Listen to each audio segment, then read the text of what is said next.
¿Qué tal? ¿Cómo están amigos y amigas de esta comunidad? Como siempre un gusto, como siempre un verdadero, pero verdadero placer que estén con nosotros. Oigan, hablemos esta noche de también de otro tema importante que no hay que dejarlo de lado, las narrativas de la ultraderecha, la batalla cultural. Ya hay gente que te dice, ya repiten para todo, batalla cultural, como antes repetía narrativa. Claro, pues son palabras que se utilizan comúnmente y que representan, simbolizan un peso. Cuando la derecha comienza a denostarlas, cuando la derecha comienza a señalarlas, a marginarlas, a cuestionarlas, es porque no quiere que se traten. Es como la palabra igualdad. Para ellos eso no debe ser puesto sobre la mesa, eso no debe ser entendido por la mayoría. La palabra desigualdad también tiene que desaparecer del léxico. ¿Por qué? Porque ambas, hermanadas, por supuesto, en acción y reacción, forman parte medular precisamente del control del conservadurismo cuando se ignoran su significado, su profundidad, su implicación social. Por eso es tan importante esta batalla cultural que se está dando, porque sí, López Obrador gana la batalla cultural en el sexenio, pero ya no está Andrés Manuel. Públicamente ya no está. Por lo tanto, se tiene que seguir dando desde diferentes esferas, desde diferentes medios, tal y como se enseñó en el mismo obradorismo, para poder enfrentar los errores internos que pueda cometer Morena, pero también a esa derecha que aunque puede parecer derrotada, siempre está al acecho y siempre tiene poder. No se les puede minimizar a personajes como Salinas Pliego, como Claudio X, que son gente de mucho poder económico. La Conferencia Política de Acción Conservadora, CEPAC, fundada, por cierto, en 1974, nació como una cumbre de carácter ideológico del conservadurismo en los Estados Unidos. Bueno, ha llegado a convertirse hoy por hoy en el mayor encuentro de activistas, políticos, empresarios, millonarios, dirigentes, comunicadores y otros representantes de las ultraderechas americanas que proclaman la defensa de lo que consideran como tradiciones nacionales, valores cristianos, morales y familiares. La supremacía del país, al mismo tiempo que apoyan la economía capitalista, la libre empresa, la propiedad privada, el individualismo, la democracia occidental, y con el paso de las décadas, sus ideas, sus encuentros se han extendido. Hoy es un foro de respaldo, por ejemplo, al presidente de Estados Unidos, ¿no? A Donald Trump, al presidente electo. Su influencia ha llegado obviamente hasta América Latina en una época de renacimiento del conservadurismo de la región, fundido sobre todo con la ideología neoliberal, el dominio de los grandes grupos económicos, la implantación de gobiernos empresariales. Y el más renombrado ha sido el reciente encuentro en Buenos Aires, Argentina, apenas el pasado 4 de noviembre, del cual aquí le dimos cuenta, y que fue logrado por el entusiasmo de este personaje tan deleznable como es Javier Milei, el presidente de Argentina, ¿no?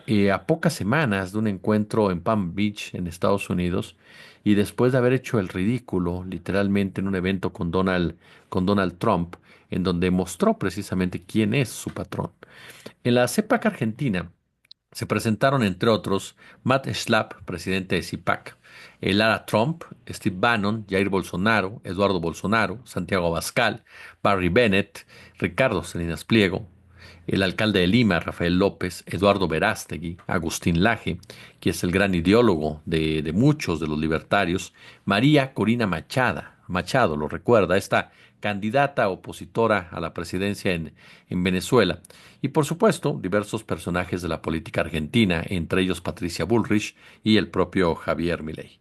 Como puede advertirse, en sus distintas intervenciones, la filosofía compartida y que ha hecho vibrar a todos es bien conocida en América Latina. La tenemos ya muy aprendida. Achicar al Estado, abogar por las privatizaciones, exaltar el mercado libre y la empresa privada. Cuestionar, por supuesto, los derechos sociales, los derechos laborales, maldecir al socialismo, ni que hablar del comunismo, aunque difícilmente creo que sepan ellos las diferencias. Y han unido la sui generis reivindicación de la familia tradicional y de una religión cristiana que nada tiene que ver con la doctrina social de la Iglesia, sino con la protección al capitalismo rentista, así como lo escucha.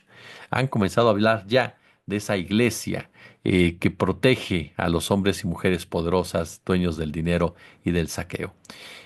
Repiten bajo una especie de contagio colectivo varios de los conceptos preferidos de Milley, En su intervención, el primer presidente libertario anarcocapitalista del mundo, por eso me centro en él, convertido en el símbolo hoy por hoy de esta ultraderecha latina, sostuvo que realiza el mejor gobierno de la historia y promovió un decálogo de consignas políticas, destacando sobre todo la necesidad de librar la batalla cultural.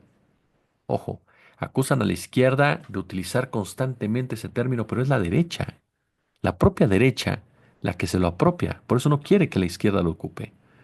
La batalla cultural que termine de una vez por todas con la basura del socialismo, del marxismo cultural, de la izquierda criminal. Ya esto se sumó Ricardo Salinas Pliego. Además, llamó a crear una internacional derechista y una red de asistencia mutua para impulsar en el mundo las ideas de la libertad y, en resumen, afirmó, defendemos la vida, la libertad y la propiedad privada a rajatabla. Es decir, no se esconden. Eso es un hecho innegable. No se esconden. Los libertarios, como bien nos dijo el maestro Jorge Mahfouz, son la involución del propio neoliberalismo, que ya de por sí era uno de los rostros más brutales del capitalismo. Los neoliberales todavía tenían ciertos sesgos, cierto filtro, cierto comportamiento, cierto cuidado al momento de utilizar las palabras y de manipular la realidad. Estos libertarios no lo son. Son lo más prosaico, lo más ruin, lo más vulgar en un momento dado. Son felices proclamando su racismo, normalizando su clasismo. Los libertarios anarcocapitalistas de América Latina se han decidido por movilizar una radical lucha de clases. ¿En favor de qué? Del capitalismo, que privilegie a los empresarios carentes de una conciencia humanista social. Están a favor de la porofobia. Desconocen o tergiversan la historia de América Latina, donde el capitalismo se erigió sobre las ruinas de los antiguos regímenes oligárquicos nacidos tras los procesos de independencia anticolonial. De la mano de los propietarios privados, el nuevo sistema, pues obviamente no solucionó los problemas de la pobreza, los problemas de la desigualdad heredadas, de modo que a partir de la Revolución Mexicana, por ejemplo, y gracias a las luchas sociales, las actividades culturales, las políticas de las izquierdas, el intervencionismo del Estado por intermedio de gobiernos que comprendieron la necesidad de promover los intereses populares, como los populistas entre las décadas de los 30 y los 50, se avanzó en los derechos laborales, en los derechos femeninos, en los derechos sociales, en los derechos comunitarios, en los derechos ambientales. Esos derechos no provienen de gobiernos empresariales, no provienen de esos gobiernos que prometieron el oro para el mundo y fue para unos pocos. No provienen de esos gobiernos que ahora quieren regresar diciéndote a ti, trabajador, que aquellos que te hundieron en donde estás, que aquellos que precarizaron tu salario, que aquellos que te despojaron de tus beneficios ganados anteriormente, son la mejor opción para ayudarte a salir de la problemática que ellos mismos han ido creando con sus boicots, con sus obstáculos, con sus posturas completamente inhumanas. La persecución al comunismo, ustedes lo saben, sirvió para asesinar, para torturar, para desaparecer, incluso a inocentes, por supuesto. En el Cono Sur, durante las dictaduras militares terroristas, dependientes de las geoestrategias macartistas de los Estados Unidos en toda la región. El propósito final fue realmente preservar el capitalismo, la hegemonía imperialista, de lo cual se beneficiaron los propietarios del capital. Lo que pasó en Chile es un ejemplo palpable de ello. En Chile no es que la Unión Soviética estuviera entrando al continente americano, no es que el comunismo fuera a impregnar a otros países de inmediato, pero lo cierto es que una visión socialista como la que tenía Salvador Allende, que hubiera sido exitosa, hubiera ayudado precisamente en América Latina a tener otro tipo de ideas sobre cómo se tenía que ejercer el poder. Y eso no lo podía permitir el capitalismo. El golpe de Estado a Chile fue un golpe de Estado no ideológico, sino económico. La economía basada en la guerra, la economía basada en la violencia, la economía basada en las drogas, la economía basada en la censura, el conservadurismo, en pocas palabras, con el control financiero del mismo. Y todo ello patrocinado por el imperialismo norteamericano. En medio del despliegue del neoliberalismo latinoamericano, inducido a través precisamente del Fondo Monetario Internacional, del Banco Mundial, del Consenso de Washington, América Latina se convirtió en la región más inequitativa del planeta, mientras una casta empresarial pasó a ser hegemónica en la economía y en la política. Fueron los gobiernos de la izquierda progresista latinoamericana, a quienes, por cierto, Milei, Salinas Pliego, Trump, Marco Rubio, Katz, todos ellos, ¿no? Se refieren como zurdos de mierda, ¿no? Los que recuperaron el papel del Estado para avanzar en la construcción de economías sociales con bienestar, que sacaron a miles de la pobreza e impulsaron la educación, la salud, la seguridad social para la población.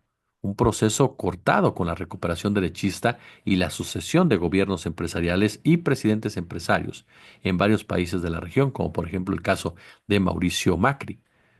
Y es que a final de cuentas, el Estado debe jugar un papel determinante. Esa lectura, esa leyenda de verdad ofensiva de que el Estado no debe de existir porque no sabe administrar, que debe privatizarse todo porque no sabe generar empleos, es una falacia. El Estado debe estar pendiente de todo. El Estado debe regular absolutamente todo. No prohibir, pero sí regular absolutamente todo. El Estado debe marcar claramente el camino que se tiene que hacer. ¿Por qué?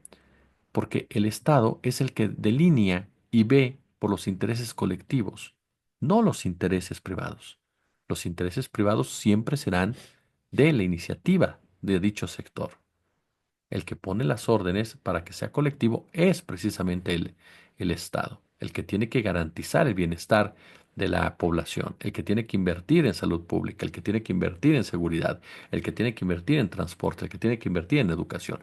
Y eso es lo que los libertarios no quieren, porque al momento que un Estado comienza a generar ese bienestar, comienza precisamente a ir en contra de los pilares que hacen que este tipo de grupos existan, que este tipo de filosofías o sistemas sean hegemónicos. Cuando el Estado asume su papel, cuando el Estado se vuelve protagonista de la vida cotidiana, los libertarios, junto con los neoliberales o como quieran llamarse en la actualidad, comienzan a perder privilegios y comienzan a perder poder. Milley ha remarcado en The Economist que su desprecio por el Estado es infinito, lo mismo que Salinas Pliego o Verástegui, y lo considera una organización criminal violenta que vive de los impuestos. Son términos que inspiran a todos, absolutamente todos los anarcocapitalistas que han retorcido las ideas de los teóricos anarquistas del siglo XIX, que obviamente buscaban liberar a los seres humanos de todo tipo de opresión. Los libertarios olvidan que los anarquistas originales eran anticapitalistas. Así de claro. Y sobre todo que con la extinción del Estado, como la que ellos proponen, quedaría instaurado exclusivamente el poder privado de los capitalistas. Por lo tanto, de anarquismo no tienen absolutamente nada. Las consecuencias de ese ideal marcan ahora el agravamiento de la vida en Argentina, como lo destaca incluso el reconocido politólogo Atilio Borón, pero también ocurre en Ecuador, que desde 2017 experimenta el derrumbe de las condiciones de vida precisamente de su población. Un subdesarrollo con dominación oligárquica y además el inédito despegue de la inseguridad ante el avance de la narcodelincuencia. Nuevamente el narcotráfico como mano ejecutora del poder capital. Contrariando a los libertarios, los estados de América Latina han sido en distintos momentos protectores del crecimiento empresarial, como ocurrió durante la década del desarrollismo, instrumentos para la industrialización, agentes de enriquecimiento para los beneficiarios de las privatizaciones, fuentes para la corrupción privada mediante la evasión tributaria y múltiples mecanismos de acumulación, burlando las leyes. Es decir, los estados han jugado un papel determinante en la corrupción y en la consolidación precisamente del neoliberalismo y ahora de los libertarios. Por eso es tan importante que la sociedad exija, se dé cuenta y no se deje seducir jamás por un discurso que ya hoy por hoy tendría que estar totalmente desechado, pero que lamentablemente, por el aspiracionismo, por la penetración que tuvo en la década de los 90, sobre todo, continúa permeando y continúa existiendo de manera importante en una buena cantidad de personas. Queda más que claro, por supuesto, que los medios de producción en manos de los capitalistas han servido para otorgarles el poder para oprimir y explotar a la sociedad. Un proceso ahora posible de revertir precisamente por la socialización creciente e inevitable de las fuerzas productivas. Pero la comprensión de estas tendencias históricas no entra en el marco de las utopías anarcocapitalistas, que están dispuestos a contradecirlas y a contravenirlas como sea, incluyendo, por supuesto, los berrinches a gran escala y sumamente peligrosos del primer libertario de este planeta, que tarde que temprano y oficialmente será nombrado neofascista, como es el señor Donald Trump. Por eso la necesidad, vea usted la discusión, ya para concluir, vea usted la discusión que hay entre Eduardo Verástegui y Leo Zuckerman y Leo Krause, dos derechistas, pero Leo Krause como Denise Dresser buscan vertebrar el discurso, argumentarlo, defenderlo con ciertos razonamientos, sin dejar de lado, por supuesto, su matiz, manipular a la gente con estos discursos meritocráticos, con estos discursos de, de un falso respeto a las leyes del Estado de Derecho, con esta construcción de una democracia acorde a las oligarquías. Y se enfrentan ahora con los libertarios. ¿Por qué? Unos dirán, se están peleando. No, es la disputa por la narrativa. Es la disputa por quién será la voz cantante en esta batalla cultural que se tiene con las izquierdas de América Latina y en donde el futuro de la sociedad está en juego. Porque en dado caso de retomar el control, estos gobiernos, estas formas de gobernanza, vea lo que pasa en Argentina, vea lo que pasa en Ecuador y lo que está pasando en los propios Estados Unidos y lo que puede pasar en en este planeta. Por eso es que la lucha cultural, la batalla cultural, es una moderna lucha de clases lanzada por la internacional de ultraderecha en el continente y la izquierda, el pueblo, no puede voltear la espalda, tiene que afrontarla y tiene que en definitiva que ganarla. Verástegui se la pasa insultando a Krause, se la pasa por supuesto llamándolo cobarde, llamándolo de todo tipo de epítetos le lanza, derechista miedoso, medroso y demás. Y Verástegui, sin filtro alguno, habla a favor de la familia, habla a favor del racismo, habla a favor del clasismo y habla a favor de un México que existe, ese México que está al acecho y que no se puede permitir que levante la cabeza. Como siempre, un gusto, como siempre, un verdadero placer. Y ya lo sabe, si les gustó el video, pulgar arriba, compártanlo, déjenos su comentario y su apoyo si son tan amables. Gracias y muy, pero muy buenas noches.